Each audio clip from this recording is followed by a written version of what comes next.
ఏ శుభకార్యానికైనా శుభారంభం. Hi viewers, welcome to Suman TV. ఈరోజు నాతో పాటు ఒక బ్యూటిఫుల్ అండ్ క్యూటెస్ట్ గెస్ట్ నాతో ఉన్నారు. చాలా స్పెషల్ గెస్ట్ ఎంతోమందికి. సుదీప గారు నాతో పాటు ఉన్నారు. కానీ అందరికీ సుదీప కన్నా పింకీ గారు అంటేనే అందరూ లైక్ చేస్తున్నారు. బట్ తనకి కూడా సుదీప అని పిలుచుకోవాలని ఉంది.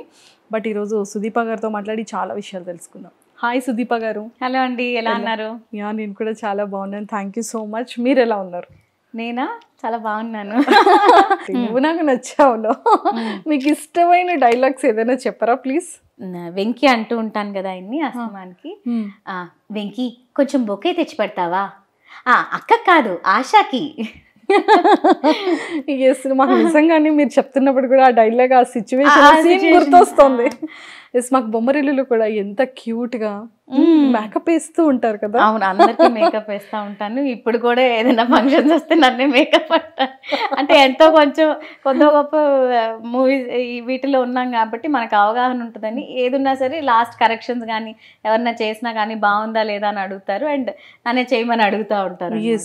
నిజంగా అండి, మోర్ దెన్ 30 అబౌవ్ ఫిలిమ్స్ చేశారు కదా. నేను ఇట్స్ నాట్ 30 అండి, ఇట్స్ 100. నాకు గుర్తున్నవి. నేను వికీపీడియా మెయింటైన్ చేయను, సోషల్ నెట్వర్క్కి చాలా దూరం. నువ్వు నాకు నచ్చావు తర్వాత, నువ్వు నాకు నచ్చావు ముందు ఒక 2 సినిమాలు చేశాను. దాని తర్వాత ఒక 100 cinemas. Oh my god, Pinky గారు. వాళ్ళకి కనిపించినాయి, ఫొటోస్ దొరికినాయి, అవి ఇవి పెట్టడం జరిగింది తప్ప. కానీ అందులో చాలా సూపర్ డూపర్ హిట్ ఫిలిమ్స్ ఉన్నాయి. ప్రభాస్ గారితో చేసేసారు, పవన్ కళ్యాణ్ గారితో చేసేసారు, సిద్ధు హీరో సిద్ధార్థ్ కానివ్వచ్చు, ఆ టైంలో ఉన్న హీరోస్ అందరితో చేశాను. పెద్ద హీరోలు అయితే నాగార్జున గారితో ఒకటి 2-3 సార్లు ఛాన్స్ వచ్చినా కూడా అది అవ్వలేదు. బిగ్ బాస్ చేసేసారు. బిగ్ బాస్ చేశాను. యాక్చువల్లీ ఇంట్రో దాంట్లో అది మరి ఎడిట్ అయిందో ఏమో నాకు తెలియదు, కానీ బట్ నా ఇంట్రొడక్షన్లో ఆయనకు అదే చెప్పాను. అందరితో చేశాను, చిరంజీవి గారితో, వెంకటేష్ గారితో, బాలకృష్ణ గారితో, పవన్ కళ్యాణ్ గారితో, ఇలా అందరితో చేశానండి. మీతో ఒక్కటే చేయలేదు.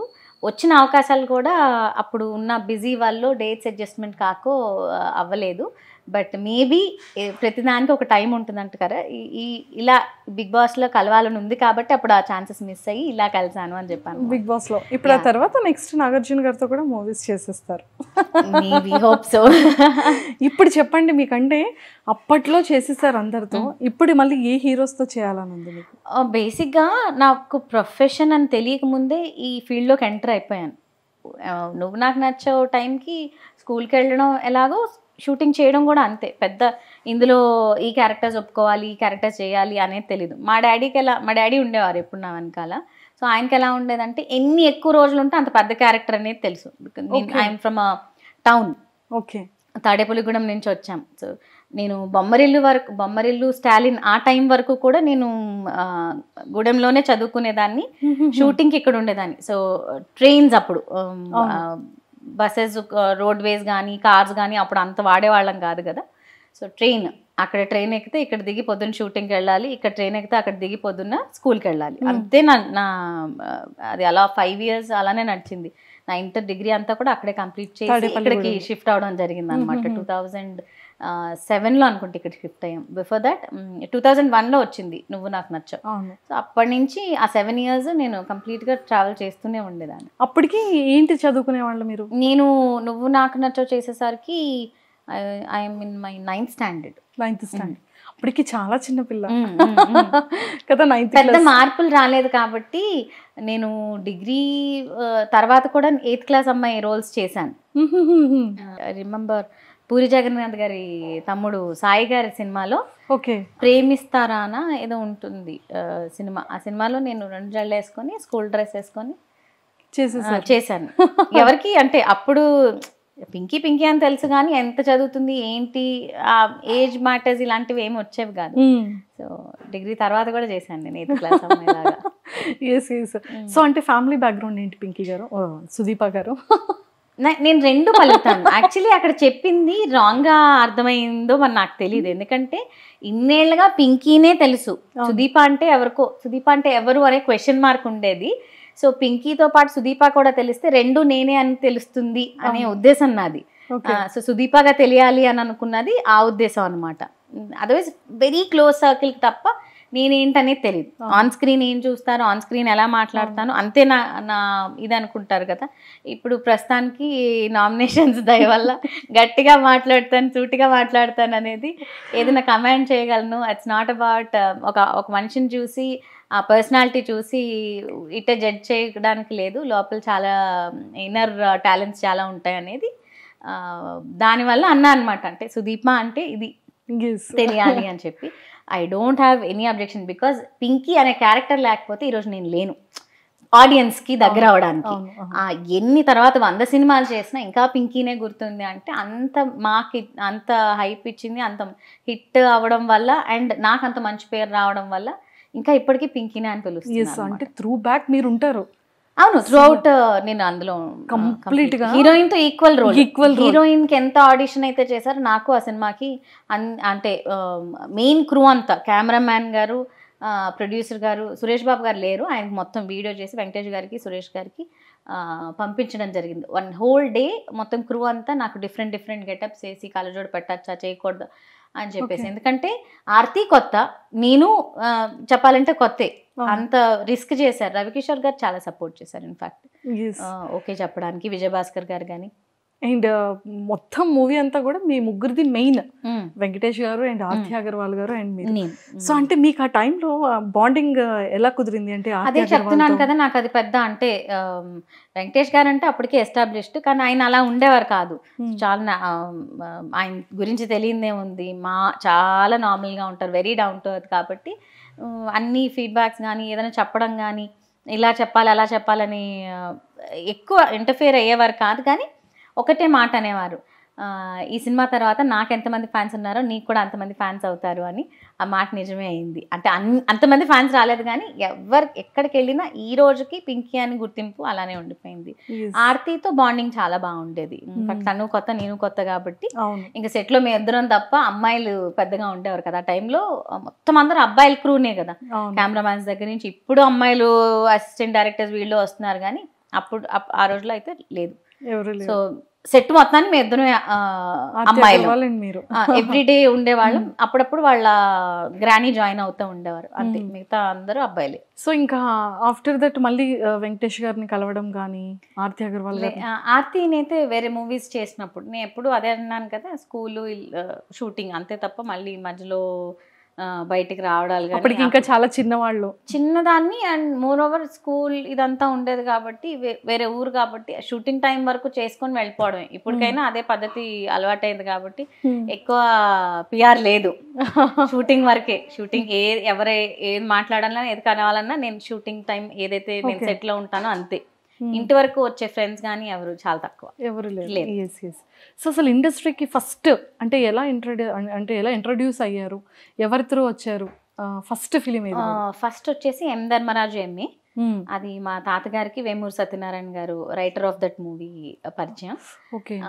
చెన్నై నుంచి తీసుకొచ్చిన అమ్మాయి చెయ్యకపోతే రాజమండ్రిలో షూటింగ్ జరుగుతున్నప్పుడు, పక్కనే మా ఊరు కాబట్టి ఊరిని కలవడానికి వెళ్ళినప్పుడు ఏదైనా ఉంటే మా మనవరాల్ని చేయిస్తాను ఇంట్రెస్ట్ ఉంది అని చెప్పడం, ఆ టైంకి ఆ అమ్మాయి చేయకపోవడం, నేను ఎంటర్ అవ్వడం జరిగింది అనమాట. రవిరాజు పిన్సెట్టి గారి డైరెక్షన్లో. ఫస్ట్ ముహూర్తం బాగుందండి. M Dharmaraju MA very big hit అనమాట. అంటే కమర్షియల్ హిట్ కాదు కానీ మోహన్ బాబు గారి యాక్టింగ్ ఒక బార్ సెట్ చేసిన ఫిలిం అది. అసలు సూపర్. ఆయన యాక్టింగ్ చాలా బాగుంటుంది టిల్ డేట్. కానీ చాలా ఫిలిం చేశారు. 7 by Z Brindavan colony and Bommarillu. అసలు బొమ్మరిల్లు అయితే ఇప్పటికీ కూడా ఎంతో మందికి ఫ్యాన్స్ అసలు కదా. అండ్ అందులో మీ అల్లరి కూడా బాగుంటుంది. నువ్వు నాకు నచ్చావులో ఎలా ఉంటుందో సేమ్ ఇందులో కూడా. మేకప్ వేసేనా? బంటి మేకప్ అనగానే అన్ని తోసుకొని వచ్చేస్తా ఉంటారు. బుజ్జి మేకప్ అంటా బుజ్జి. అండ్ సిద్ధార్థ్ గారికి కూడా నీకు ఇంకో 100 రూపీస్ ఇస్తాను, వాడికే వేసి వాడికే తీసే అంటారు సిద్ధార్థ్ గారు. సో అంటే ఆ బాండింగ్ ఎలా ఉంది అంటే జెనీలియా గారితో అండ్ సిద్ధార్థ్ ప్రకాష్ రాజ్ గారు? జెనీలియా లైక్ సో స్వీట్, నిజంగానే చాలా స్వీట్ ఆర్ట్. అసలు ఎటువంటి టాంట్రమ్స్ ఉండవు, చక్కగా వచ్చి పని చేసుకొని వెళ్ళిపోతూ ఉంటుంది. ఆ మూవీలో కూడా బాగుండింది. ఎందుకంటే most of it is with the family కదా, ప్రతి దాంట్లో మేము ఉంటుండేవాళ్ళం. సిద్ధార్థ్ ఈజ్ ఆల్సో అంటే చాలా టాలెంటెడ్, మల్టీ టాలెంటెడ్. అసలు ఎప్పుడు స్క్రిప్ట్ పైనే ఉండేవారు. ప్రకాష్ రాజ్ గారు ఆయన పని అయింది, అంటే ఎక్కువ ఇంట్రాక్షన్ కొంచెం తక్కువే, కానీ కంప్లీట్ ప్యూర్ ఫ్యామిలీ కదా అది అసలు. అవును అవును. అంటే ప్రతి ఒక్క ఇంట్లో ఎంత వదినలు అక్కలు సురేఖవాణి గారితో బానే ఉంటది, తను బయట మాట్లాడుకుంటాం. సో అలా శ్రీరామ్ అన్న మీరు బయట కూడా వదిన అని పిలిచేసేవాళ్ళ? లేదు లేదు లేదు లేదు, ఓన్లీ నేను వాళ్ళు పిలిచేవారు. అంత తొందరగా రిలేషన్ తో అంటే పిలవను, చాలా అనిపించాలి. ఓకే, అక్క అక్క అనేది ఇంకా కామన్. ఇప్పుడు రజిత అక్క అంటాము, సురేఖ అక్క, లేదంటే ప్రవీణ్ అక్క, ఇలా అక్క ఇంకా గారు అనే బదులు ఇంకొంచెం దగ్గర రెస్పెక్ట్ అలా వస్తుంది. సూపర్ అండి, నిజంగా 7/G బృందావన్ కాలనీ కూడా సూపర్ డూపర్ హిట్ ఫిలిం అసలు కదా. ఎంతో మంది యూత్ అందరికి కూడా బాగా ఇష్టమైన. కానీ ఆ సినిమాలో నేను అని చెప్పాలి, ఎందుకంటే అప్పటి వరకు చాలా చబ్బీగా ఉన్న అమ్మాయిని కావాలని ఆ సినిమా కోసం రోజు 1 గంట ఎండ్లో నిల్చోబెట్టేవారు. ఆ ట్యాన్ అవ్వాలి, ఇంత తెల్లగా ఉంటే పనికిరాదు. ఆయన హీస్ వెరీ వెరీ పర్టికులర్ అనమాట సెల్వరాఘవ్ గారు. నువ్వు ఏం చేస్తావో తెలీదు, అది middle class, lower middle class family కదా, సో ఇంత తెల్లగా ఉండి ఇంత చబ్బీగా ఉంటే కుదరదు. సో నువ్వు అంటే నల్లగా అవ్వాలి, సన్నబడాలి. రోజుకొక యాపిల్ ఒక చపాతీ ఇచ్చేవారు. సో వెంటనే ఇప్పుడు బిగ్ బాస్ నుంచి బయటకు వచ్చేటప్పటికి ఎలా అయిందో అలా అయింది. అంటే ఒక్కొక్క సినిమాకి ఒక్కొక్క స్పెషల్ ఎక్స్పీరియన్స్, అంటే డిపెండింగ్ అపాన్ ద డైరెక్టర్ ఎలా ఉన్నా తీసుకుంటే మనం ఏం చేయలేం. హీ వాజ్ వెరీ పర్టికులర్, ఇలా నేను చెయ్యాలి అని అంటే గనక ఇలానే ఉండాలి, నేను తీసుకోవాలంటే సినిమాకి అని చెప్పారు. అప్పటికే నేను అదే ప్రొడక్షన్ లో నాగా చేయడం జరిగింది, ఏం రత్నం గారి ప్రొడక్షన్ జూనియర్ ఎన్టీఆర్. దాని తర్వాత ఉదయ్ కిరణ్ గారిది ఒక్కటేసారి 9 ఫిల్మ్స్ స్టార్ట్ అయ్యాయి. దాంట్లో 5 ఫిలిమ్స్ కి నేను సిస్టర్. ఉదయ్ కిరణ్ గారికి ఏంటంటే ఫిలిమ్స్ అవి మధ్యలో ఆగిపోయాయి కదా, అంటే ఆ ఇష్యూ తర్వాత ఆగిపోయాయి. సో అప్పుడు 9 మూవీస్ ఆయన సైన్ చేస్తే అందులో 5 మూవీస్ నేను సైన్ చేశాను. సో అంటే ఉదయ్ సూపర్ గుడ్ ఫిల్మ్స్, ఏం రత్నం గారిది, ఇంకా బయట ప్రొడక్షన్స్, తమిళ్ మూవీస్ అన్నిటికీ. అంటే అప్పుడు ఇంకా పర్టికులర్ గా వదిన క్యారెక్టర్స్ అంటే ఒక 10 మెంబర్స్, సిస్టర్ క్యారెక్టర్స్ అంటే ఒక 5 ఇంతే ఉండేది. ఇప్పట్లాగా ఎవరు పడితే వాళ్ళకి, అప్పట్లో రీల్స్ కదా, each and every take matters. So single take లో చేయగలిగితేనే, అండ్ టైమింగ్, అంతమంది పెద్ద ఆర్టిస్టులు పెట్టుకున్నప్పుడు ఆ టైమింగ్, రీల్ తిరుగుతూ ఉంటే ఇప్పుడు మనం ఇంకో టేక్ చేసుకుందాం అంటే కుదరదు. ఒక ఫీట్ రీల్ పోయిందంటే ప్రొడ్యూసర్కి చాలా లాస్. అండ్ మరి ఇంత తక్కువ లిమిటెడ్ పర్సన్స్ ఉండేసరికి కాల్ షీట్స్ కూడా చాలా ఇంపార్టెంట్. లేట్ చేసి ఎక్కువ టేక్స్ తీసుకుంటే టైం పోతుంది, షెడ్యూల్ ఇబ్బంది పడతారనమాట. అందుకనే వెరీ పర్టికులర్ ఉండేవాళ్ళు. ఇప్పుడు డిజిటలైజ్ అయ్యాక చాలా ఈజీ అయిపోయింది. అవును. ఉదయ్ కిరణ్ గారితో బాండింగ్ ఎలా ఉండేది మీకు? ఆయనతో ఏమంటారు, చాలా సాఫ్ట్ స్పోకెన్. ఏదైనా ఉంటే తనకి చాలా సెన్స్ చేసే ఇది. అంటే ఇప్పుడు మనం సారోగా ఉన్నాం అనుకోండి, ఏంటి ఏమైనా ఇబ్బంది ఉందా, ఇలా అడిగే తత్వం తంది. హ్యాపీనెస్ షేర్ చేసుకోకపోయినా సాడ్నెస్ని కానీ అది కానీ పసిగట్టి కన్సోల్ చేసే మనస్తత్వం తంది. మరీ ఏమంటారు, అవుట్ స్పోకెన్ అయితే కాదు, చాలా చక్కగా తను లిమిటెడ్గా మాట్లాడతాడు, బాగా ఉంటారు అనమాట. అప్పట్లో నేను అప్పుడు తనతో ఆల్మోస్ట్ ఒక 3-4 సినిమాలు చేసినట్టున్నాను. లాస్ట్ వియ్యాల వరకు అయ్యాలు, నీ స్నేహం, ఇంకా వేరేవేవో ఉన్నాయి. తనతో కూడా వియ్యాల వరకు అయ్యాలు బాగా గుర్తుంది, ఎందుకంటే last film. So no more అనగానే మీకు ఆ టైం చాలా, ఆ రోజంతా అసలు ఎందుకు, ఏమై ఉంటుంది, అంటే అసలు ఆ రోజు ఎంత ఫీల్ అయితే అలా చేసుకుంటాడు అని చెప్పేసి చాలా థాట్స్ వస్తాయి కదా, అలా డిస్టర్బ్ అవ్వడం అయితే జరిగింది. చాలా మంచి మనిషి. ఇప్పటికీ కూడా తన సాంగ్స్, తన బర్త్డే డే వచ్చినా కూడా ఇప్పటికీ రీల్స్ తనవే వస్తూ ఉంటాయి. నేను ఎప్పుడు చాలా సర్ప్రైజింగ్గా, కొంతమంది అలా ఉన్నా లేకపోయినా మా ప్రజల మనసులో, ఆడియన్స్ మనసులో అలా కేసి వెళ్ళిపోతారు కదా. He's such person. సుదీప గారు ఎమోషన్ లేదు, హీస్ సో స్వీట్ అండి. అంటే అసలు అలా ఎందుకు జరిగిందో కూడా పర్సనల్గా తెలియదు కాబట్టి ఎవరి ఇష్యూస్ వాళ్ళకు ఉంటాయి. కాకపోతే నో మోర్ అనేది తీసుకోవడం చాలా కష్టం. అవును. అండ్ అంత మంచి మనిషి. అండ్ ప్రభాస్ గారితో చేశారు కదా. ప్రభాస్ గారు అంటే చాలా ఇష్టమా మీకు? ఇష్టం లేకుండా, ఒకళ్ళు ఇష్టం లేకుండా అలా లేదు. కానీ ఆయన ఏమంటారు, ఏ ఫిల్టర్స్ లేకుండా ఉండే మనిషి ప్రభాస్ గారు. ప్రభాస్ గారు. సిగ్గు అని అంటే బయటకు కొంచెం నార్మల్ గా కనిపిస్తారు కానీ అల్లరి బాగా చేస్తారు, కానీ కొంతమందికే తెలుస్తుంది, అది వెరీ క్లోజ్ సర్కిల్ కి తెలుస్తుంది. మిస్టర్ పర్ఫెక్ట్ అప్పుడు బాగుండేవారు. కాజల్ అగర్వాల్ గారు. నాకు ఆయన అనగానే నవ్వు, అంటే ఇష్టంతో కాదు, ఆయన పక్కన నన్ను మ్యాచ్ చేయడానికి, బికాజ్ నేను ఇంతే ఉండదాన్ని, ఆయన 6 పైన కదా.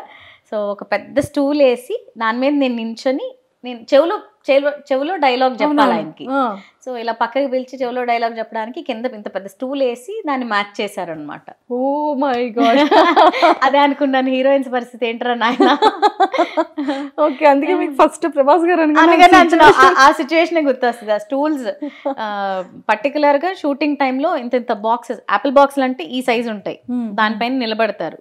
దానికి పైన మేము వేసుకునే హీల్ అది కూడా ఆయనకి సరిపోలేదు. అందుకని ఆయనకి ఇంకెవరు రవిబాబు గారు కానీ ఇలా ఎవరితోనే చేస్తే ఇంత పెద్ద పెద్ద స్టూల్స్ 1 feet 2 feet స్టూల్స్ ఉంటాయి కదా, 1 feet స్టూల్ అయితే ఒక అడుగు మ్యాచ్ చేయాల్సిందే మరి 6 పైన వాళ్ళకి. అయ్యయ్యో. ఓకే. అండ్ పవన్ కళ్యాణ్ గారితో చేశారు గుడుంబా శంకర్ కదా. సో పవన్ కళ్యాణ్ గారు అంటేనే ఓ మై గాడ్, అసలు జనాల్లో ఆ హ్యాపీనెస్, అతని పేరు వింటే చాలు. అవును కదా. అండ్ అతనితో మీరు స్క్రీన్ షేర్ చేసుకున్నారు.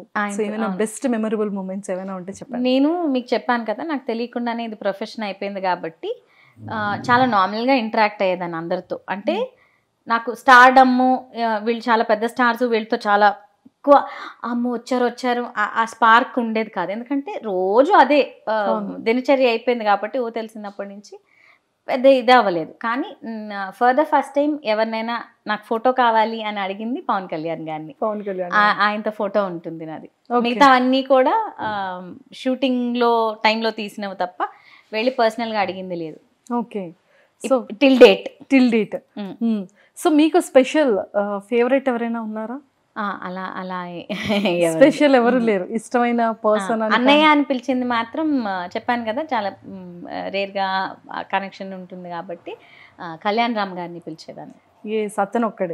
అతనొక్కడే తొలిచూపులోనే అసాధ్యుడు. ఆయన 4 సినిమాలు చేశారు, 4గిట్లో 3 నేను సిస్టర్. 4వది ఎందుకు చేయలేదంటే అందులో ఆయన అనాథ క్యారెక్టర్. సో అందుకని ఆ ఫస్ట్ 4 films లో 3 films చేశాను, తర్వాత ఇంకా గ్యాప్ వచ్చింది నాది. సో మరి ఎన్టీఆర్ గారితో ఏమైనా బాండింగ్ ఉండిందా? చాలా అల్లరి, అమ్మో ఆయన ఎనర్జీని ఏమంటారు, ఆన్ స్క్రీన్ ఆఫ్ స్క్రీన్ ఎనర్జీని మ్యాచ్ చేసేవాళ్లే లేరు ఇప్పటి వరకు. అప్పటి నుంచి కూడా very energetic. Even Allu Arjun గారు కూడా అంతే అని విన్నాను. నాకు అంటే నేను ఆయనతో యాక్ట్ చేయలేదు కాబట్టి తెలియదు, బట్ ఈయన అసలు ఓకే సీన్ పేపర్ ఇలా వచ్చి ఒక స్కాన్ అయిపోతుంది, చెప్పేస్తారు అట్లా. నాగాలో మీ ఎక్స్పీరియన్స్ అయితే? నాగాలో ఐవ్ సీన్ మాస్ ఫాలోయింగ్ అంటే ఇలా ఉంటుంది అని మనం ఇప్పుడు టీవీలో చూడడం వేరు, ఎవరో చెప్తే వినడం వేరు. నెల్లూరు అంతా ఇలా ప్యాక్ అయిపోయింది అనమాట ఆయన షూటింగ్ అప్పుడు. ఓకే. వాజ్ సో యంగ్, అంత ఏమంటారు అభిమానం అనేది చూపిస్తారు కదా, అది ఏంటనేది లిటరల్గా విట్నెస్ చేసాం ఆ టైంలో. నాగా ఫిలింలో నెల్లూరులో షూట్ చేశారు. ఒక 1 month షూటింగ్ అక్కడే జరిగింది, all the set and everything. ఆయన కూడా తమిళ డైరెక్టర్, బట్ ఫాలోయింగ్ అంతా బాగుంది. మీతో ఎలా ఉండేవాళ్ళు? పర్టికులర్గా అంటే తక్కువ. ఆ టైంలో తను చాలా బిజీ, ఈవినింగ్ డిన్నర్స్కి వెళ్ళడము ఇలా వెళ్ళడము జరిగేది. కానీ చాలా మంది కలవడానికి వస్తూ ఉండేవారు ఆయన్ని. సో స్క్రీన్ టైం తప్ప మామూలుగా బయట పర్సనల్గా అంత ఏం తెలియదు. ఓకే. అండ్ కళ్యాణ్ రామ్ గారితో అయితే మాత్రం మంచి, కళ్యాణ్ అన్నతో అయితే కొంచెం అంటే ఫోన్ మాట్లాడుకునే అంత చనువు ఉండింది. తర్వాత అలా గ్యాప్ వచ్చింది. ఇప్పుడు బింబిసారా హిట్ అయింది, బాగుండింది. అసలు బింబిసారా చాలా కొత్తగా కనిపించారు, చాలా బాగా కనిపించారు. ఒక్కొక్క సైడ్ కార్నర్ షేడ్స్ లో చూస్తే జూనియర్ ఎన్టీఆర్ గారు హెయిర్ కట్ ఇదంతా కూడా ఒక్కసారి జూనియర్ ఎన్టీఆర్ గారా అని అనిపించేది. అన్నయ్య కదా మరి. ఒక 2 or 3 scenes లో అట్లా. బట్ చాలా డిఫరెంట్ అండ్ యూనిక్ ఫిలిం అది బింబిసారా కూడా. చోటా గారి ఇంపాక్ట్ చాలా ఉంది. ఎస్. అండ్ ఇంకా ఇప్పుడు హీరోస్ లో మీరు ఎవరిని మిస్, అంటే ఎవరితో ఇంకా మీరు చేయలేదు? అల్లు అర్జున్ గారు చేయలా, మహేష్ బాబు గారు చేయలా. అయ్యో. మహేష్ బాబు గారిది కూడా చేయలేదు నేను. నాగార్జున గారిది ఒకటి చెప్పాను. చిరంజీవి గారితో కూడా చేశాను. స్టాలిన్ లో స్టాలిన్ లో చేశాను కదా. అండ్ అప్పుడు చిరంజీవి మెగాస్టార్ గారు అంటే అప్పటి నుంచి ఇప్పటికీ మెగాస్టార్. అవును అవును అప్పుడు మీరు ఎలా రియాక్ట్ అయ్యారు అతని ఫిలిం లో మీరు చేస్తారనేటప్పుడు కన్ఫర్మ్ అయిన తర్వాత? రియాక్షన్ ఏమి ఉండేది కాదండి ఫ్రాంక్లీ స్పీకింగ్. డేట్స్ అడ్జస్ట్ అయితే ఇంకా షెడ్యూల్ ఫిక్స్ అయిపోతే స్కూల్కి వెళ్ళేదాన్ని, అలాగే వెళ్ళిపోయేదాన్ని అంతే. ఇందులో రావాలి అందులో రావాలని ప్రయత్నించింది లేదు. ఈ రోజు వరకు కూడా నాకు ఈ అవకాశం ఇవ్వండి అని అడిగింది లేదు. వచ్చినవన్నీ అందులో మంచివేవో చూస్ చేసుకొని చేయడమే తప్ప అవకాశాలు ఇవ్వండి అని వెళ్ళింది లేదు. ఎందుకంటే అంటే ఏదో గొప్పగా చెప్పడం కాదు, అప్పుడు ఉండే టైం స్పాన్లో సిస్టర్ అనగానే వాళ్ళే పిలిచేశారు. నాకు ఇన్ఫ్యాక్ట్ ఆ అవసరం కూడా రాలేదు. ఓకే. అండ్ షెడ్యూల్ బిజీగా ఉన్నంతసేపు ఇంకొక అవకాశం కావాలి ఇలా కావాలి అని ఉండేది కాదు. అండ్ అందరు హీరోస్తో కంటిన్యూస్గా ఫిల్మ్స్ అలా పడేసరికి బ్యాక్ టు బ్యాక్ ఇంకా షూటింగ్ ఉండేదన్నమాట. ఇఫ్ ఇన్ కేస్ మరి బిగ్ బాస్ తర్వాత ఐ థింక్ మళ్ళీ మహేష్ బాబు గారితో ఫిలింలో ఆపర్చునిటీ అండ్ అల్లు అర్జున్ గారి ఫిలింలో వచ్చేస్తే ఇంకా అసలు ఇంకా ఫుల్ఫిల్ అయిపోయినట్టే, యంగ్స్టర్స్ అందరితో చేసేసినట్టే. ఎస్ కదా. నేను ద వెరీ రీజన్ తక్కువ స్క్రీన్ కనపడడం ఏంటంటే చిన్నప్పటి నుంచి వర్క్ చేస్తూ ఉన్నాను. ఆఫ్టర్ దట్ ఒక సర్టెన్ టైంలో అనిపిస్తుంది కదా, వెనక్కి తిరిగి చూస్తే వర్క్ తప్ప ఏం కనిపిస్తుంది. I'm very happy. అంటే చాలామందికి దక్కని అదృష్టం దక్కింది కాబట్టి. చాలామంది ఈ స్టేజ్కి రావాలంటే చాలా కష్టాలు పడాలి. టచ్వుడ్ ఏ రోజు ఏ ఇబ్బంది పడలేదు నేను ఎనీ యాంగిల్. అవకాశాల గురించి వెతుక్కోవడం కానీ, ఎవరిని ఇబ్బంది పెట్టడం కానీ, లేదంటే ఏదైనా మనీ విషయంలో ట్రబుల్ ఫేస్ చేయడం కానీ, చేసిన ప్రొడక్షన్స్ అన్నీ చాలా సూపర్ డూపర్ ఇవి కాబట్టి, అండ్ నా తీరు అందరూ తెలుసు కాబట్టి ఎక్కడ ఏ ఇబ్బంది పడలేదు ఈ రోజు వరకు కూడా. నా టర్మ్స్లో నాకు ఇబ్బంది లేకుండా నేను పెట్టుకున్న లిమిటేషన్స్తో చూజీగా చేశాను, మంచి పేరు తెచ్చుకున్నాను అని అనుకున్నాను. సో అదే నిలబెట్టుకుంటూ వచ్చాను ఇన్ని సంవత్సరాలు. దాని తర్వాత సీరియల్స్కి వెళ్ళినా అదే, ఎందుకంటే సినిమాలు అనేసరికి మూవీస్ ఎంత హిట్, మీ సీరియల్స్ అంత hit. Sunaina is my first TV serial. UTV వాళ్ళకి చేశాను నేను అది. తర్వాత అయితే కొత్త బంగారం బాలాజీ టెలిఫిల్మ్స్. ప్రతిఘటన వచ్చి చెన్నై వాళ్ళది, విజన్ టైమ్స్ వాళ్ళదే, కానీ ఇక్కడ కిరణ్ గారు చూసుకుంటారు, అది వాళ్ళది. పవిత్ర క్యారెక్టర్. సో పవిత్ర క్యారెక్టర్ కూడా అది ఛాలెంజింగ్. అప్పటి వరకు నేను చాలా సాఫ్ట్ ఏడ్చే రోల్స్ చేశాను. దేవర్ కొంచెం స్కెప్టికల్ ఉండేది, అంటే చేయగలదా ఇలా అదేది అని చెప్పేసి. అంతకుముందు మావి చిగురులో చేసిన డైరెక్టర్ ఆ ప్రాజెక్ట్కి చేశారనమాట, అన్వర్ గారని. ఆయన లేదు మేడం గురించి మీకు తెలీదు, షీ క్యాన్ హ్యాండిల్ ఇట్, బయట ఆవిడ అలానే ఉంటుంది రఫ్ అండ్ టఫ్గా అని చెప్పేసి. అంటే అంత ఏమంటారు, అది చాలా స్టబర్న్గా చేయాల్సింది, చాలా గట్టిగా పోర్ట్రే చేయాల్సిన రోల్ అనమాట. సో అందుకని కొంచెం అంటే సాఫ్ట్ అనుకున్నారు కదా, మరి ఇది క్యారీ చేయగలరా అనేది వాళ్ళకి కొంచెం డౌట్ ఉన్నా కూడా ముందుకు వెళ్ళడం జరిగింది. So it was a big hit. నిజంగానే అండి. అది 2016 టు ఐ థింక్ 2019 జరిగింది. అసలు 5 సార్లు చచ్చిపోయి 5 సార్లు బతికా. నేనే అమ్మ, నేనే కూతురు, నేనే మళ్ళీ అమ్మ. అసలు అంటే ఏ విధంగా అయినా సరే పవిత్ర ఉండాలి.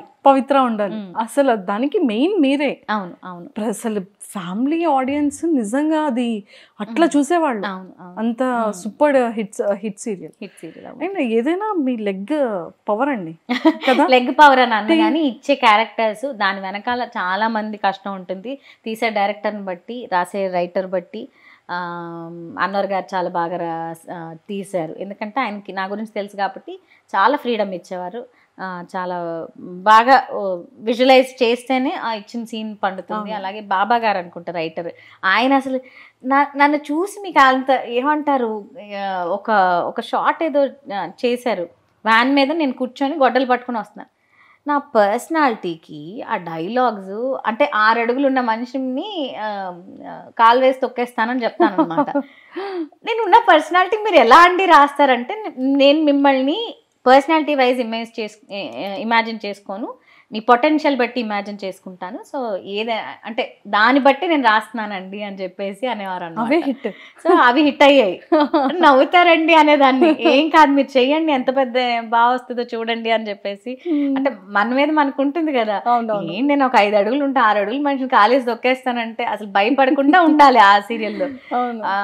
ఎలా ఉంటుంది, ఎలా రిసీవ్ చేసుకుంటారు అనుకున్నాను, కానీ చాలా బాగా వచ్చింది. సీరియస్లీ హనుమాన్ జంక్షన్ ఫిలిం లో కూడా చేశారు. హనుమాన్ జంక్షన్ లో ఎస్, స్నేహ చిన్నప్పుడు. స్నేహ చిన్నప్పుడు. ఇప్పటికీ కూడా అది ఆ ఆవుది సీన్ తలుచుకుని ఎవ్రీ టైం నవ్వు వస్తూనే ఉంటుంది. ఎస్, ఇంకా చాలా అంటే ఆల్మోస్ట్ మోర్ దెన్ 100 ఫిలిమ్స్ చేశారు.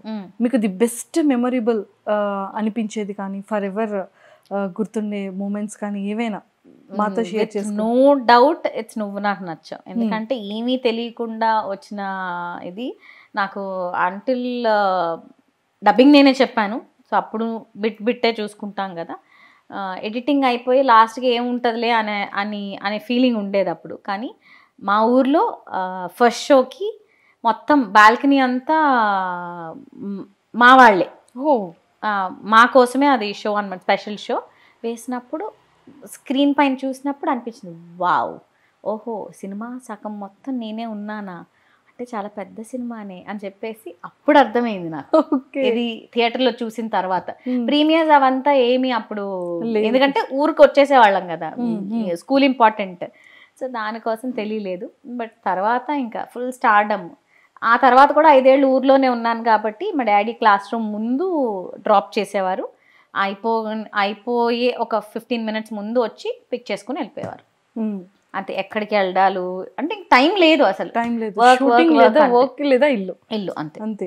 మా అమ్మ ఇంటికి వచ్చేసరికి అక్కడే బయటే నువ్వు షూటింగ్ స్టార్ అదంతే, ఇంటికి వచ్చాక అన్ని పనులు చేయాలి అని వెరీ నార్మల్గా పెంచడం జరిగింది. We're from above middle class family. So అదే పద్ధతులు ఇప్పటికీ. ఎక్కువ హైగా ఎగిరిపోవడం లేదు, వచ్చినప్పుడు ఎగిరిపోవడం లేదు, లేనప్పుడు తగ్గిపోవడం లేదు. We use to balance. And after marriage తెలిసిందే, డబుల్ ఫ్రీడమ్, ఏదైనా చెయ్యి, ఏమైనా చెయ్యాలి, సపోర్టివ్. నాకు సాధ్యమైనంత వరకు ఆయన సపోర్ట్. బిగ్ బాస్ ఎన్నిసార్లు ఇంకా అవసరం అంటే నేను అదే అంటా, ఏదో చెప్తున్నట్టు ఉంటుంది కానీ నాకు వేరే పర్సన్ కానీ వేరే ఫ్రెండ్ కానీ అంటే అన్నీ తనే. ఇంకా ఏం టాపిక్ ఉంటుంది, దేని గురించి చెప్పను నేను. అండ్ ఆల్మోస్ట్ కరోనా వచ్చి 3 ఏళ్ళు ఇంకా వర్క్ ఫ్రమ్ హోమే. తను ప్రతిదీ ఇట్స్ రిలేటెడ్. కోర్స్ హస్బెండ్ అన్నాక రిలేట్ అవుతుంది కానీ చాలా ఎక్కువ attachment. He's more than husband అలా చెప్పచ్చు. Is everything to me. Yes, అది మాకు యాక్చువల్గా బిగ్ బాస్ హౌస్లో ఉండేటప్పుడే తెలిసిపోయింది మాకు మీ మాటల త్రూ. అండ్ అంటే మీది రిలేషన్ ఎలా అంటే లైక్ మ్యారేజ్ అనుకునేటప్పటి నుంచి ఇప్పటి వరకు అంటే సార్లో మీకు నచ్చినటువంటి క్వాలిటీస్ కానీ బెస్ట్ మూమెంట్ కానీ ఎమోషన్ మూమెంట్స్ కానీ అలాంటివి నాతో షేర్ చేసుకోండి. బెస్ట్ అంటే ఈ ప్రతి అమ్మాయికి పెళ్ళి అనేది చాలా turning point. That is where it will be decided. అంటే కెరియర్లో పైకి రావాలన్నా, లేదంటే పీస్ఫుల్గా ఉండాలన్నా, సంతోషంగా ఉండాలన్నా. ఫర్ మీ ఐఎమ్ బ్లెస్డ్ అని చెప్పాలి. ఎందుకంటే అర్థం చేసుకోవడం ఒకటైతే, నువ్వు ఏం చేసినా దానికి నేను నా సాధ్యమైనంత వరకు సపోర్ట్ చేయడం అనేది ఈ ఫీల్డ్లో చాలా ఇంపార్టెంట్. నాకన్నా ముందు తను ఆలోచించడం జరుగుతుంది. నా బ్రెయిన్ చాలా తక్కువ పని చేస్తే చాలు అనమాట. సేమ్ వేవ్ లెంత్ ఉంటుంది, ఏజ్ కూడా సేమ్ కాబట్టి ఏది చేస్తే బెటరు అనేది నా వర్క్ విషయంలో అస్సలు తలదొచ్చు.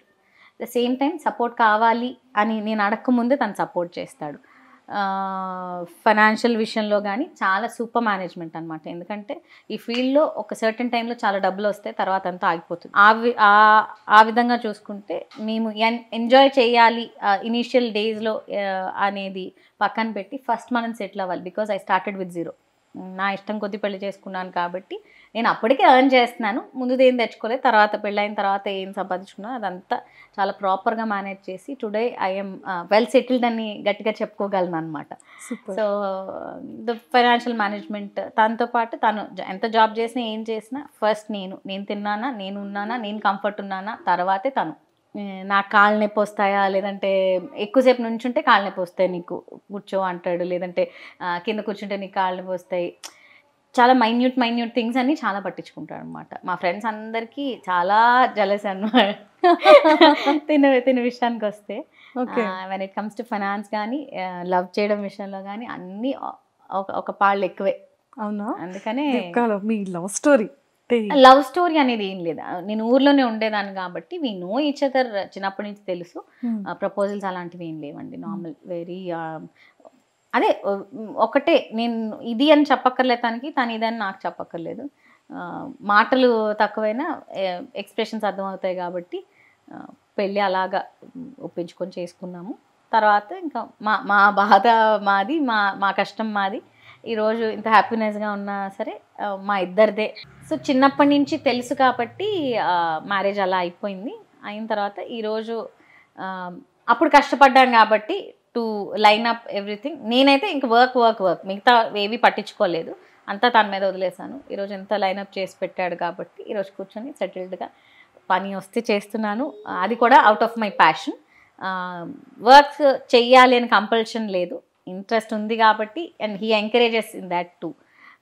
ఏదైనా ప్రాజెక్ట్ తీసుకో, నీ ఇష్టానికి చెయ్యి, కష్టపడైతే చేయకు, అది అంత అవసరం లేదు అంటాడు. కానీ ఈ రోజుకి ఇష్టంతోనే చేస్తున్నాను. పాపం 6 weeks కూడా మీరు గేమ్స్ ఆడుతునేటప్పుడు ఇవన్నీ చూసి ఎంత ఫీల్ అయి ఉంటారు. అయ్యో కాలు నొప్పి పెడుతుందేమో, తను తిన్నిందో లేదో కదా ఉంటుంది. 100%. ఇప్పుడు మీరు చెప్తుంటే మాకు అదే అనిపిస్తుంది. వచ్చిన వెంటనే బెలూన్ లో గాలి తీసేసినట్టు అయిపోయావు, ఆరిపోయామ్మా అని చెప్పేసి అంటున్నాడు. బట్ ఆ వేడికి అంత స్ట్రెస్ లెవెల్స్ కి ఉంటుంది, డెఫినెట్ గా ఇంపాక్ట్ అయితే ఉంటుంది. అండ్ మిస్సింగ్ హోమ్ అనేది ఎప్పుడు తెలియలేదు, బిగ్ బాస్కి వెళ్ళిన తర్వాత తెలిసింది. ఎందుకంటే we were in touch every day. Communication లేకుండా అయితే ఇప్పటి వరకు ఆల్ ద 10 years అయింది పెళ్ళయ్యి, ఎప్పుడు లేం. First time Big Boss house లో బాగా మిస్ అయ్యారు మీరు. బాగా, ఆఫ్ కోర్స్. అంటే వెళ్ళినప్పటికి తెలియలే. 1 week it took time to settle down. అంటే మిగతా వాళ్ళ గురించి తెలుసుకోవడం, అక్కడ పద్ధతులు కానీ ఎలా ఉండాలి ఏంటి తెలుసుకోవడానికి 1 week పట్టింది. Because it's not easy. ఎక్కడో వాష్రూమ్ ఉంటుంది, ఎక్కడో బట్టలు ఉంటాయి, ఎక్కడో ఇది ఉంటుంది. అండ్ మిగతా 20 మంది అందరితో కలిపి ఒక రూమ్ షేర్ చేసుకొని ఉంటాం. సో కొంచెం కాన్షియస్నెస్ ఉంటుంది. అలవాటు అయ్యే కొద్దీ ఇట్స్ లైక్ ఆర్ హోమ్. ఇంట్లో లాగా తిన్నారా ఉన్నారా, కొంచెం రిలాక్స్ అయ్యి కాళ్ళు పైకి పెట్టుకుని కూర్చోవడం అలాంటివన్నీ జరుగుతాయి. కానీ first 1 week it took time to settle down. Okay. So అప్పుడు మాత్రం సెకండ్ వీక్ నుంచి మిస్సింగ్ ఫీలింగ్ వచ్చేసింది. సెకండ్ వీక్ అని చెప్పాను. వెన్ ఐమ్ సిక్, ఒక 1 week అయితే చాలా సిక్ అయ్యాను నేను. ఫీవర్ అది వచ్చి బాగా. సో దెన్ బాగా ఇంకా అమ్మా అనిపించింది. ఏదైనా నొప్పి వచ్చినప్పుడు, బాధ అనిపించినప్పుడు, ఏదైనా ఎవరైనా మాట చేసేవాళ్ళు. బికాజ్ అంటే I'm his mouth and he's my brain. తను ఏం మాట్లాడాలనుకున్నా నేను మాట్లాడతాను, నేను ఏం ఆలోచించాలన్నా తను ఆలోచిస్తాడు అనమాట. బ్రెయిన్ పార్ట్ అంతా తనది, మాటలంతా నావి అన్నట్టు ఉండేది. It's like we complete each other. ఇద్దరం ఒకళ్ళు లేకపోతే ఇద్దరికి మైనస్సే వెళుతుంటుంది. నాగార్జున గారితో చెప్పి ఎమోషన్ అయ్యారు ఫస్ట్ బేబీ గురించి. యా కదా, అది లైఫ్లో కొంచెం నాగార్జున గారికి చెప్పడం జరగలేదు. అది ఏవీలో మళ్ళీ అంటే జర్నీలో ప్లే చేసినప్పుడు I don't want to cry, మళ్ళీ ఏడిపించేశారంటే అంటే కొన్ని మూమెంట్స్ ఉంటే మన అది ఏం చేయలేము అన్నట్టుగా అన్నారు అనమాట. సో ఇప్పుడు చాలా చక్కగా ఇంకో క్యూట్ బేబీ వచ్చేసింది. మా చెల్లి కూతురు. అండ్ అంటే మా పిల్లలాగే ఉంటుంది అది. అంటే నేను అనుకుంటున్నాను మీ డాటర్ అనుకుంటున్నాము నిన్నటి వరకు వీడియోస్ లో చూసి. అవునా? నా డాటరే కదా. చెల్లి డాటర్ అని అసలు మేము అసలు ఎక్స్పెక్ట్ చేయలేదు. అది కూడా అలా ఉండదు, ఏదంటే కొంచెం ఇలానే. అవును, తను కూడా, పాప కూడా. అవును, మా చెల్లి నేను ఒకలా ఉన్నాం కానీ పుట్టిన పిల్లలు వచ్చేసి పోలికలు అంటే బుద్ధులు కూడా నావే వచ్చినాయి కాబట్టి ఎప్పుడు మేకప్ అంటది, ఎప్పుడు కెమెరా పోజ్ చేసుకుంటా అద్దంలో చూసుకుంటూ, ఇది మేబీ చెప్పలేము ఎలా వచ్చింది అనేది తెలియదు. దాని చిన్నప్పటి నుంచి ఎక్కువ ఇంటరాక్షన్ కూడా నాతోనే. దాని మాటలు కరోనా టైం కాబట్టి బయటకు పంపడానికి లేదు. మా చెల్లి కొంచెం తక్కువ మాట్లాడుతుంది, నా అంత మాట్లాడుతూ. సో ఆ ఇంటరాక్షన్ అంతా కూడా వీడియో కాల్సే. అది దానికి తెలిసిన తర్వాత 1 month నేను కనపడకపోయేసరికి ఇంకా అతుక్కుపోయింది అనమాట. ఓకే. ఇంకప్పటి నుంచి ఇప్పుడు కూడా మీ కేరింగ్ చూస్తుంటే ఫుడ్ విషయంలో తినలేదు అని అనగానే స్టిల్ నేను థింక్ చేస్తున్నాను, దీనికి బేబీ ఉన్నారా, అయ్యో తెలియలేదే అని అనుకుంటున్నా. మా అమ్మాయి అది. ఎవరినైనా అలా నిలబెట్టి మాట్లాడేస్తుంది, ఇంకొక మాట మళ్ళీ అనడానికి కూడా ఛాన్స్ ఇయ్యదు అనమాట. ఓకే, సో ఇప్పటి వరకు చాలా ఫీలింగ్స్ చేసేసారు, అంటే హ్యాపీ. మళ్ళీ ఇది చెయ్యాలి అది చెయ్యాలి అని కాకుండా, అంటే లైక్ మళ్ళీ ఇలాంటి క్యారెక్టర్ వస్తే బాగుంటుంది అంటే మనకు ఉంటుంది కదా, ఎంత వర్క్ చేసినా మనకి ఇష్టమైన వర్క్ అది మనం అనుకొని వెళ్ళకపోయినా సరే వన్స్ అలవాటు అయిపోయిన తర్వాత మనం ఓన్ చేసుకుంటాం. ఇంకా అలా ఇంకేదైనా మీకు క్యారెక్టర్స్ చేయాలని ఏమైనా ఉందా? బీయింగ్ అన్ యాక్టర్ ఏమంటారు, ఈ క్యారెక్టర్ చేస్తే బాగుంటుంది ఇక్కడ అని సాటిస్ఫాక్షన్ అయితే ఉండదు. ఇప్పటివరకు అన్నీ soft and girl next door చేశాను కాబట్టి ఒకటి ప్యూర్ కామెడీది చేయలేదు. ఇట్స్ వెరీ టఫ్ అనేది చాలా చాలా రోజుల నుంచి ఉంది, చాలా టఫ్ కంప్లీట్ కామెడీ ఇది. అండ్ నెగిటివ్ షేడ్ కూడా చేయలేదు, మేబీ ఫ్యూచర్లో ఈ రెండు చేయాలని. కానీ అల్లు అర్జున్ గారికి అండ్ మహేష్ బాబు గారికి అయితే సిస్టర్ క్యారెక్టర్ వస్తే చేస్తారు కదా. యా, నో చెప్పేది ఎప్పుడు లేదండి, అంటిల్ అన్లెస్ అది నేను పెట్టుకున్న పరిధులు దాటితే తప్ప ఎప్పుడు చెప్పింది లేదు. I'm very open to the work, ఎప్పుడు ఎంత మంచి ఛాన్స్ వస్తే అది తీసుకోవడానికి రెడీగా ఉంటాను. అండ్ మళ్ళీ ఒక్కసారి బిగ్ బాస్కి వస్తే మీకు బాగా క్లోజర్ అనిపించే పర్సన్ ఎవరు? మెరీనా మీకు బాగా క్లోజ్ అయ్యారు. అది తెలియకుండా స్టార్ట్ అయిన బాండింగ్ యాక్చువల్గా ఈజీగా కనెక్ట్ అయ్యాం. With in first week we started, maybe we shared the same pain కాబట్టి, అండ్ సేమ్ ఏజ్ గ్రూప్ మరి లేదంటే తను చాలా మంచిది, వెరీ చాలా ఓపెన్గా చక్కగా, ఏమి వెనకాల ఏంటి, ఇప్పుడు నాకు తనతో మాట్లాడితే ఉపయోగం ఏంటి, తనతో ఫ్రెండ్షిప్ చేస్తే ఏంటి అని గేమ్ పరంగా ఆలోచించకుండా ప్యూర్గా ఫామ్ అయిన ఇది. సో అలాగే వసంతి కూడా చాలా చక్కగా కనెక్ట్ అయిపోయింది. సత్య ఇన్ఫ్యాక్ట్ మాట్లాడడంలో, అర్జున్, సూర్య, నాకు ఇష్యూస్ అయితే ఏమో వీళ్ళు క్రియేట్ చేసి ఏమంటారు, రేవంత్ వల్లే మీరు బయటకు వచ్చారు, రేవంత్తో చాలా గొడవలు పడ్డారు, ఇదంతా మాట్లాడారు. కానీ ఇట్స్ నాట్ రైట్. అంటే ఒక్క సిచ్యువేషన్ డెఫినెట్గా ఇన్ని వారాలు కలిసి ఉన్నప్పుడు మన ఇంట్లోనే ఏదో ఒక సిచ్యువేషన్ ఉంటుంది, అమ్మతో నాన్నతో తమ్ముడితో ఎలా ఉంటుందో ద సేమ్ వే ఎక్కడో చిన్న మాట అనుకుంటాం, అది క్యారీ ఫార్వర్డ్ అయితే చేసేవాళ్ళం కాదు. దానివల్లే బయటకు వచ్చేసాం, దానివల్లే మనస్పాపం పడ్డాం అనేది లేదు నాకు ఎవరిపైన అసలు. కానీ చాలా మంది ఇది ఫేక్ ఎలిమినేషన్, అసలు సుదీప గారు రాకూడదు ఈ వీక్ అనేది చాలా వినబడింది, చాలా వెబ్సైట్స్లో చూసాం. మేము ఎవరం కూడా ఎక్స్పెక్ట్ చేయలేదు ఈ వీక్ సుదీప గారు ఎలిమినేషన్ అని. సో మీరు అనుకున్నారా ఎలిమినేట్ అయ్యేటప్పుడు ఇది నిజమేనా, నేనేనా అని అనుకున్నారా? కానీ చాలా మంది అనుకున్నారు సీక్రెట్ రూమ్లో ఉంచుతారేమో అని కూడా అనుకున్నారు. లేదు, అలాంటిది ఏమీ జరగలేదు. కానీ రీజన్స్ కూడా ఏమీ లేవు. ఇన్ఫ్యాక్ట్ నన్ను బయటకు తీసింది ఎందుకంటే గుడ్ చెప్పారు, నేను చేసిన కరెక్ట్ అన్నారు. ఓటింగ్ మీద పెట్టారు, కానీ ఓటింగ్ కూడా యాక్చువల్లీ నేను సెకండ్ ప్లేస్లో ఉన్నానని బయటకు వచ్చాక తెలిసింది. But I don't know what has happen. I respect the process. ఎవరో ఒకళ్ళు ఏదో వారం రావాల్సిందే, మొత్తం లాస్ట్ వరకు అందరూ ఉండాలంటే సాధ్యపడదు, లాస్ట్కి ఒకళ్ళే విన్నర్ ఉంటారు. సో అది ఏ రకంగా యాక్సెప్ట్ చేస్తారు ఆడియన్స్ అనేది తెలీదు. అంటే ఫేక్ రియల్ ఏం జరిగిందా అనే దానికి నేను అసలు వెళ్ళట్లేదు, ఎందుకంటే ఆ మైండ్ సెట్ కాదు నాది. అయిపోయిన దాని గురించి లాక్కొని పీక్కొని ఏం చేస్తాము, it's not end of the world. మనకి ఉండే ప్రయారిటీస్ మనకు ఉన్నాయి, నేను ఇంటికే కదా వస్తున్నాను, ఎక్కడికో వెళ్ళిపోవట్లేదు కదా అనేది first thing. The other thing, ఇది ప్రాసెస్ కాబట్టి should happen some day or the other అనేది అది అనుకున్నా. And I respect whatever, ఎందుకంటే అన్ని వాళ్ళ టర్మ్స్ అండ్ కండిషన్స్ కాబట్టి it's their wish. I don't question it అసలు, దాని పక్కకి వెళ్ళను. ఫర్దర్గా ఏదైనా మంచి ప్రాజెక్ట్స్ వచ్చినా చేయడానికి ఉంటుంది. I have life outside Big Boss, so అది కంటిన్యూ చేయడానికి. అయిపోయిన దాని గురించి డైసెక్ట్ చేసుకోవడం వేస్ట్. ఎస్, మీరు అక్కడ లోపల ఉంటుండే ఎవరైనా బ్రదర్కి అప్రోచ్ అయ్యారా ఫిలిమ్స్ గురించి కానీ, సిరీస్ గురించి, వెబ్ సిరీస్ గురించి, అలాంటి ఆపర్చునిటీస్? తను అలాగా డెసిషన్ తీసుకోడు, ప్యూర్లీ మై డెసిషన్. అదే అన్నాను కదా, వర్క్లో వేలు పెట్టాడు, అన్నీ నా డెసిషన్ ప్రకారం జరుగుతాయి. నేను బిగ్ బాస్కి వెళ్ళింది కూడా తనకి చాలా, అంటే అన్నీ అయిపోయి నేను ఒక 4 రోజులు వెళ్తాననగా చెప్పాను అంతే. అంత ఫ్రీడమ్ ఇస్తాడు నాకు. ఓకే, ఎందుకు నాకు చెప్పలేదు అనేది క్వశ్చన్స్ ఎప్పుడు ఉండవు మా ఇద్దరి మధ్యన. I respect his decision, he respects mine. Work విషయంలోకి వస్తే అంతే. దాని గురించి నాకు అసలు ఇబ్బంది ఏం పడలేదు. అండ్ లేనిపోయిన ఏదో నేను చేశానని చెప్పి నన్ను బయట పంపించుంటే డెఫినెట్గా ఫైట్ చేసేదాన్ని. బట్ అలా లేకుండా చక్కగా ఏ రిమార్క్ లేకుండా పంపించారు. ఓకే, ఐ రెస్పెక్ట్ ఇట్ అన్నట్టుగా వచ్చేసారు. ఓకే, సో కూల్గా తీసుకున్నాను దాన్ని. యా, అండ్ ఆల్రెడీ లోపల అందరినీ చూసారు, వాళ్ళ గేమింగ్ అంతా తెలుసు కాబట్టి సో టాప్ 5లో వీళ్ళు ఉంటారు అని మీరు ఏమైనా ఎక్స్పెక్ట్ చేస్తున్నారా? ఎవరిది ఎక్స్పెక్ట్, ఎందుకంటే ఏ వారం ఎవరిది ఎలా టర్న్ అవుతుందని తెలియదు. ఎస్, మీ ఎలిమినేషన్ తర్వాత మాకు కూడా అదే అనిపించింది. ఎవరు బయటకు వచ్చేస్తున్నారు ఏ వీక్ లో అనేది ఎవరికి అర్థం కాలేదు.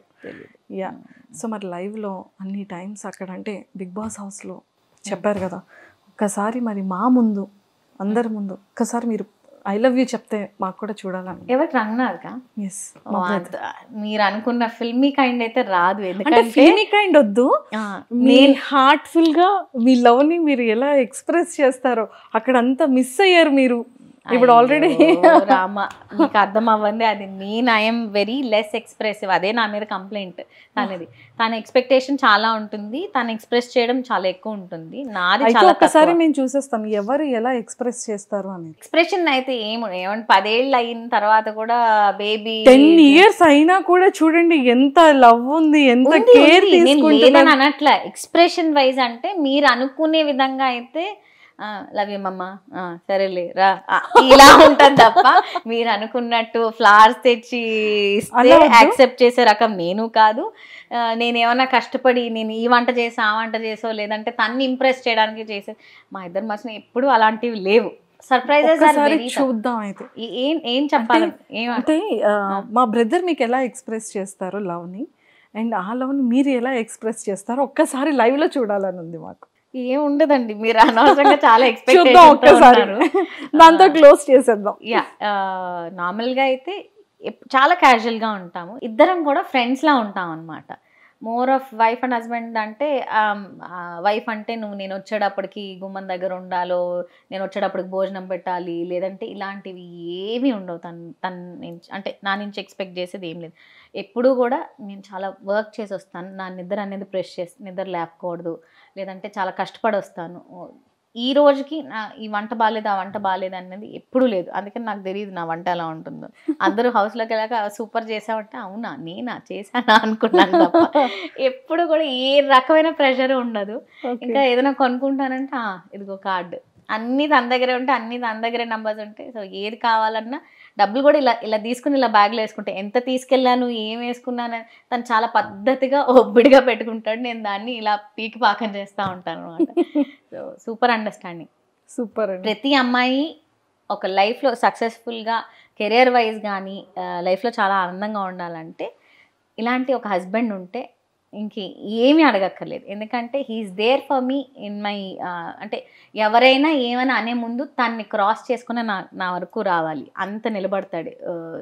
Even with in the family వాళ్ళ నాన్న అన్నా కూడా, వాళ్ళ నాన్న తనేమన్నా అనాలన్నా కూడా నన్ను క్రాస్ చేసుకునే వెళ్ళాలి. అంతగా నేను నిలబడతాను. సూపర్. ఎంతైనా మేమిద్దరం కొట్టుకోవాలి తప్ప మూడో మనిషి వస్తే అవుట్ అనేది వాళ్ళకి తెలుసు. అందరికి మా క్లోజ్ సర్కిల్ అయితే కొట్టుకోవడం కూడా అంటే మేము అంత లబ్బీడబ్బీగా ఉండం. మీరు ఎక్స్పెక్ట్ చేసినట్టు ఐ లవ్ యూ అంటే ఐ లవ్ యూలు అవి ఉండవు. గొడవ పడితే అసలు టాప్ లేచిపోద్ది అనమాట. ఎవరు ఎక్కువ కోపం వస్తుంది? నాకే ఎక్కువ కోపం వస్తుంది. ఎవరు ఫస్ట్ సారీ చెప్తారు? తనే సారీ చెప్తాడు. అయ్యో, అందుకని అన్నాను కదా ప్రతి అమ్మాయికి ఇలా ఉంటే అసలు ప్రాబ్లమే ఉండదు. కోపం మీకే వస్తుంది, సారీ ఎప్పుడు. ఎందుకంటే నేను ఊరినే టక్కని రేజ్ అయిపోతా ఉంటాను, ఆలోచించాను. చెప్పాను కదా బ్రెయిన్ అంతా తనని. సో మళ్ళీ వీడమని చెప్తాను, సర్లే ఓకే అంటాను, కానీ మళ్ళీ అల్లను. నీ దగ్గర వచ్చింది ఇదే, ఎంత తెలుసుకున్నా నీదే తప్పన్నా కూడా రావే, సర్లే నాదే సారీ రా అచ్చాను అంటాడు అనమాట. ఓకే, అందుకని బెస్ట్ మెమరబుల్ మూమెంట్ ఏదైనా మీ ఇద్దరు లైఫ్లో, మ్యారేజ్ కాకుండా? మ్యారేజ్ కూడా మాది చాలా రష్గా జరిగింది. అంటే అప్పుడు నేను ఫుల్ బిజీ, 3 డైలీ సీరియల్స్ చేస్తున్నా, 9 రోజులు సెలవు పెట్టుకొని అన్నీ నేనే చూసుకొని చేసుకున్న ఇది కాబట్టి అసలు చాలా రష్ ఉండింది. ఈవెన్ బయటికి వెళ్ళడం కూడా జరగల. ఒక 1.5 సంవత్సరం పాటు, పెళ్ళైన 1.5 సంవత్సరం పాటు ఓన్లీ ఎర్నింగ్ మీద ఫోకస్ చేసాం. దాన్ని సేవ్ చేయడం మీద తను ఫోకస్ చేశాడు. సో ఆ ఫ్రూట్స్ని ఇప్పటికీ మేము ఎంజాయ్ చేస్తున్నాం. సూపర్. మెమరబుల్ మూమెంట్ అంటే ఒక సర్టెన్ లైఫ్ కావాలని నేను అనుకున్నా. అంటే మూవీస్ చేసేటప్పుడు కూడా ఐఎమ్ వెరీ పర్టికులర్, నా పర్సనల్ లైఫ్ డిస్టర్బ్ అవ్వకూడదు, మధ్యలో హీరోయిన్ రోల్స్ వచ్చినా లేదంటే ఇంకొక రకంలో అంటే కొంచెం నా పరిధి దాటి నేను పెట్టుకునే లిమిటేషన్స్ కాకుండా డ్రెస్సింగ్ వైజ్ కానీ ఇది కానీ ఉన్నప్పుడు కొంచెం అనుకున్నాను అనమాట, this student affect my personal life, because చాలా మందిని చూసున్నాను కదా, సో అలా నాది అవ్వకూడదు అని అనుకున్నాను. God blessed me with such life with wonderful husband. Super అండి. సో అయితే ఇంకా మంచి సీరియస్ క్యారెక్టర్ అండ్ అలానే కంప్లీట్ కామెడీ క్యారెక్టర్స్ నిజంగా వెరీ సూన్ రావాలని మనస్ఫూర్తిగా కోరుకుంటున్నాను నేనైతే. అండ్ మళ్ళీ మా సుదీప గారు మళ్ళీ అందరు హీరోస్తో అందరితో అప్పుడు ఎలా బ్యాక్ టు బ్యాక్ అందరికి సిస్టర్ ప్రతి ఒక్క సిద్ధార్థ్ కానీ అండ్ అలానే మన వెంకీ గారికి కానీ వెంకటేష్ గారికి కానీ ఇలా అందరితో ఎలా చేసేసారో మళ్ళీ మాకు సుదీప గారు అలా బ్యాక్ టు బ్యాక్ కనిపించాలని మా అందరికైతే ఉంది. అంతే అల్లరిగా ఇప్పుడు అల్లరి అక్కగానో అల్లరి వదినగానో అల్లరి చెల్లిగానో కనిపించాలని ఉంది. ఎస్, ట్రాన్సిషన్ పీరియడ్ ఉంటుంది కదా, మేబీ ఈ గ్యాప్ ఆ ట్రాన్సిషన్ పీరియడ్ అనుకుంటాను. I'm never away from work, అడపా చేస్తూనే ఉంటాను, కానీ మొనాటనస్గా చేసేసి అదేదో ఏమంటారు మెకానికల్గా చేయాలని ఇంట్రెస్ట్ లేదు, అందుకని ఇన్ని ఇయర్స్ అవ్వగలిగాను అనేది నా ఫీలింగ్. సో మీరు మంజు గారు అన్నట్టు డెఫినెట్గా మంచి అవకాశాలు వస్తే I'm very open for it. And నిజంగా ఇంటర్వ్యూ వెరీ అంటే మీ గురించి చెప్పారు, పాజిటివ్గానే మాట్లాడతారు, పాజిటివ్గా అని ఆ పాజిటివ్నెస్ అంతా కనపడింది. And I'm really happy talking to you. Yes, thank you ma'am, thank you so much and all the very best. And very soon మళ్ళీ అందరితో మాకు చూడాలని ఉంది. ప్లీజ్ అందరితో మళ్ళీ అంతే అల్లరిగా మూవీస్లోనూ చూస్తారు. అండ్ నా పర్సనల్ లైఫ్ ఎలాగో ఇప్పుడు కొంచెం ఓపెన్ అప్ అయ్యాను కాబట్టి ఫర్ ద పబ్లిక్ ప్లాట్ఫామ్, నా యూట్యూబ్ ఛానల్ ద్వారా నేను చాలా ట్రావెల్ చేస్తూ ఉంటాను. సో ట్రావెల్కి సంబంధించి నా పర్సనల్ లైఫ్కి సంబంధించి అండ్ మంచి వీడియోస్ రాబోతున్నాయి. So I'll be keeping in touch with the audiences. And channel name Sudeepa Pinky? No, మీతో పింకీ. ఓ, మా అందరితో పింకీ. ఎస్ అండి, and all the very best. And YouTube journey కూడా చాలా తొందరగా స్టార్ట్ చేసేసేయండి. మేము కూడా ఎవ్రీ అప్డేట్స్ కూడా లేటెస్ట్గా వస్తాను. ఎస్, తగ్గేదేలే. ఎస్ అండి, and all the very best. Thank you so much.